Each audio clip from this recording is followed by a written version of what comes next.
17 of them left the tree line that morning. 17 MT-LBs tracked, packed with infantry, engines screaming north into the ruins of Vovchansk along a road the Russians had rolled down a dozen times before. By the time the smoke thinned, one was still moving. The rest sat burning on the approach, hatches flung open, crews scattered across cratered asphalt. A single Ukrainian FPV crew, working from a dugout 2 kilometers back, watched all of it through a goggle feed no wider than a postcard. This is how they did it, and why Russia keeps feeding vehicles into a place its own drivers now call the meat road.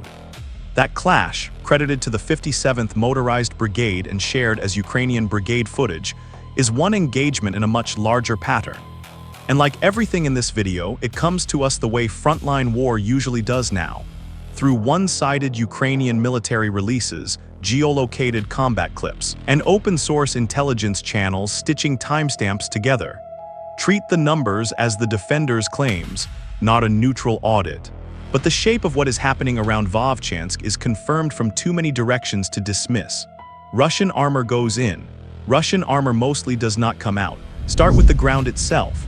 Vovchansk sits in the Kharkiv region in Ukraine's northeast, barely 5 kilometers from the Russian border and the Belgorod staging grounds behind it. The Vovcha River cuts the town in two. Russia stormed across the frontier here in May 2024, betting that a short hook so close to its own supply depots would be cheap to sustain. 2 years on, that bet has curdled. The northern districts are a lunar landscape of collapsed apartment blocks and snapped tree lines, and the approaches into them have become some of the most drone-saturated square kilometers on the entire front. The reason is geometry. There are only a handful of ways to push mechanized forces into the northern suburbs. The river, the rubble, and the mined fields funnel everything onto a few predictable approach routes. Ukrainian drone crews have mapped every one of them, meter by meter, over months of watching. A Russian column commander has almost no way to be original here. He can pick road A or road B. The FPV teams already know both roads by heart, and they have pre-planned firing solutions for each. Holding this sector is a patchwork of Ukrainian units that have learned to fight as one system. The 57th Motorized Brigade anchors part of the line.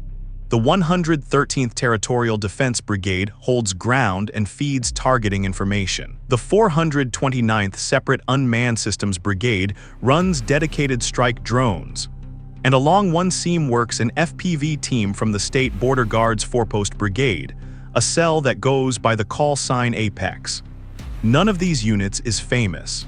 All of them share the same daily job: watch the approach roads and make sure whatever drives down them burns. The weapon that does the burning is not exotic. It is a first-person view quadcopter, 4 rotors, a battery, a camera, and a warhead scavenged or purpose-built, wired to a live pilot 2 kilometers back wearing video goggles. It costs somewhere between $400 and $2,000 depending on the payload. It flies a few kilometers on a battery. More if it trails a spool of hair-thin fiber optic cable that no jammer on Earth can cut. This is a contact zone weapon, effective across the close band where the front actually touches, roughly 15 kilometers and change. It is not the long-range fixed-wing platform that hits airfields deep in Russia. It is the short blade and Vovchansk is knife range. Now weigh the two sides of the trade. On one end, a Russian MT-LB, an old Soviet tracked carrier worth somewhere north of a few $100,000, hauling 7 or 8 infantrymen and their weapons. On the other end, a quadcopter that costs less than a used motorcycle. When the quadcopter wins, Russia loses a vehicle, a squad, and a slice of momentum. When the quadcopter loses, Ukraine is out the price of the drone. Repeat that exchange a few hundred times across a summer and autumn, and you begin to understand why the armor stopped coming. Because that is the real story here, the one the invented tallies miss. By early 2026, observers watching this sector noticed Russian assaults on Vovchansk had thinned from armor-heavy pushes into MT-LB-mounted infantry waves. And then, increasingly, into infantry-only attacks. Men on foot moving in 2s and 3s through the rubble because the vehicles that used to carry them had been ground off the board. That shift did not come from a peace deal or a change of doctrine on paper. It came from thousands of individual drone strikes making the vehicle option too expensive to keep choosing. Hold that thought, because it is the payoff this whole video is driving toward, the day the armor stopped. First, we have to see how a single FPV crew actually turns one road into a graveyard, and why the Russian commanders kept driving down it anyway. To understand the strike, you have to understand the waiting. An FPV kill does not begin with a launch. It begins days earlier with a reconnaissance drone hanging high over the northern suburbs, its operator memorizing the ground the way a hunter learns a valley, where the tree line breaks, which crater the Russians steer around, where a disabled hull from last week still sits, a landmark now, a place the next column will slow down to squeeze past. Every one of those slow points is a future firing solution. The Ukrainian crews call this building the picture. For days before the 17-vehicle push, a mixed team from the 57th Brigade and attached unmanned systems operators watched Russian activity in the assembly areas just across the river and behind the border. Trucks moving at night, fresh track marks in the mud, the distinctive thermal bloom of engines being warmed before dawn. On Russian logistics nets, intercepted chatter picked up by Ukrainian monitors carried the same tension every time. Complaints about fuel arriving late, about a route being watched, about the previous group that went in and did not report back. The Russian side had its own picture and its own miscalculation baked into it. From the command bunkers behind the border, Vovchansk still looked like a numbers problem. Push enough men and machines through the gap, absorb the losses on the approach, and eventually a squad reaches a building, clears it, and the line creeps forward another 40 meters. On a map in Belgorod, 40 meters is progress. The staff officers pushing counters across that map were not the ones riding in the troop compartment of an MT-LB down a road pre-ranged by 4 separate drone teams. That gap between the map and the road is where the whole tragedy of the Russian assault lies. A column commander receives an order. The order says take Road B at first light. He knows Road B is bad. His radio operator knows the last group that took Road B is still out there, blackened, part of the scenery now. But the order comes from men who will not be in the vehicle, and refusing it costs more than obeying it. So at first light, the engine's warm. And the picture the Ukrainians spent days building is about to be tested against the picture the Russians refuse to update. Here is the piece Russian planning kept underestimating. An FPV crew is not one drone, it is a relay. While the pilot flies the strike quad, a second operator is already prepping the next airframe. A third watches the reconnaissance feed and calls corrections. Batteries are swapped in seconds. A well-drilled cell can put a fresh drone over the same 100 meters of road every 90 seconds to 2 minutes, hour after hour, as long as the airframes and the warheads hold out. Against a stationary or slow-moving column with nowhere to turn, that cadence is not a weapon. It is a machine for deletion. The crews had spent 18 months learning to run that cadence under pressure. Early in the war, an FPV pilot might miss 4 times for every hit, fighting wind, jamming, and a moving target through a laggy analog feed. By the autumn of 2025, the veterans working Vovchansk had folded thousands of flights into muscle memory. They knew exactly how much lead to give an MT-LB rolling at 20 kilometers per hour. They knew that the softest spot on the old carrier is the thin top armor and the open troop hatch, and that a drone tipped in through a hatch does the work of an artillery shell for 1% of the cost. 18 months of trial and error had compressed into strikes that now took seconds. 5 kilometers of that knowledge separated the Russian assembly area from the first Ukrainian firing position, and every meter of it was watched. That was the state of the board on the morning the column moved. Now here is what the crews were most afraid of, the thing that could still ruin a perfect setup, and it had nothing to do with Russian courage. The enemy that scared them was electronic warfare. Russia has poured resources into jamming, mounting emitters on vehicles, and salting the front with them to sever the radio link between drone and pilot. A jammed FPV goes stupid in an instant, tumbling out of the sky or freezing on a last frame while its target drives away. For months, that was the counter that gave Russian columns a fighting chance. Get the jammers forward, punch a corridor of dead air, and push the armor through the gap before the drones could bite. The Ukrainian answer was the spool of fiber. A fiber-optic FPV trails a filament of glass as it flies, feeding video and commands down a physical thread instead of a radio wave. There is nothing to jam. You can fly one straight through the heart of an enemy jamming bubble and it will not so much as flicker. The trade is range and freedom of movement, since the drone is tethered and the thread can snag or break. But over the short, mapped approaches into Vovchansk, that trade is almost free. The distances are small, the roads are fixed. Fiber turned the one Russian advantage that mattered into background noise. By the eve of the assault, the Ukrainian teams had layered their tools. Radio-controlled quads for speed and volume where the air was clean.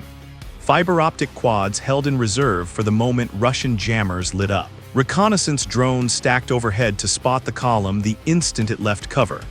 And behind all of it, the accumulated map of every crater and choke point on roads A and B. They had built a trap that did not depend on surprise. The Russians knew the drones were there. They came anyway. That is the midpoint of this story and its cruelest fact. Vovchansk is not an ambush that works because the victim is fooled. Everyone involved knew the approaches were a kill zone. The Russian drivers knew. The column commander knew. The staff in Belgorod, if they were honest, knew. The assault went in regardless. Because a system that treats its own men as an expendable input does not stop when the input starts dying. It stops only when it runs out of input. Watch closely now because the 17 vehicles that rolled at first light are about to show exactly how that running out happens. First light. The reconnaissance feed catches them the moment the lead vehicle noses out of the tree line north of town. 17 MT-LBs in a rough column tracked, each one riding low on its suspension under the weight of infantry crammed into the troop compartment. Diesel smoke. Antennas whipping. The formation is loose, spaced to avoid giving one drone two targets, which is exactly the spacing the Ukrainian crews planned around. On the goggle feed 2 kilometers back, the pilot of the lead FPV whispers a single word to his spotter, and the first quad lifts off its launch board. It crosses the broken tree line at 60 meters, then drops to rooftop height, threading between the shattered upper floors of an apartment block.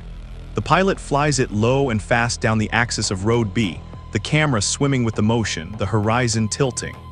Ahead, the lead MT-LB fills the frame, growing from a gray smudge to a slab of steel in under 4 seconds. The pilot aims not at the front, which is thickest, but at the seam where the hull meets the troop compartment. The feed whites out on impact, a beat of static. Then the reconnaissance drone overhead shows the lead vehicle slewing sideways, tracks thrown, black smoke pouring from open hatches. The column behind it has to stop. That is the trap closing. On these roads, the killing move is not the first strike. It is the traffic jam the first strike creates. A burning lead vehicle on a narrow, mined approach turns a moving column into a line of stationary targets, and stationary is the one thing an MT-LB can never afford to be here. The vehicles behind cannot go around. The fields on either side are seeded with mines and cratered past crossing.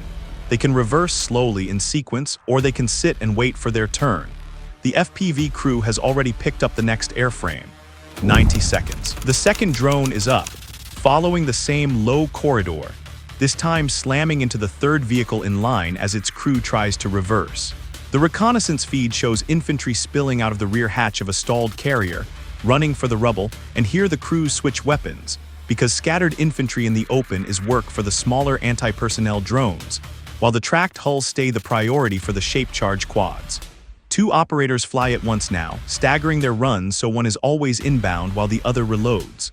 The cadence the Russians underestimated has become the whole battle. Somewhere in the column, a Russian jammer comes alive.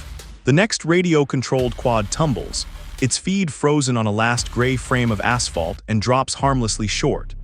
On another day in another year, that jammer buys the column the minute it needs to break contact. Not here. The crew simply reaches for the fiber optic quad held back for this exact moment. It lifts off trailing its glass thread, flies straight through the dead air the jammer has created, and puts its warhead into the vehicle the jammer was mounted on. The one Russian countermeasure that mattered goes dark, and the strikes resume their metronome beat. Vehicle by vehicle, the column comes apart. Some crews fight it, reversing in the smoke, trying to nose their carriers behind a wall. Some abandon their vehicles and run. A few make it into the rubble on foot and are hunted through the ruins in the hours that follow.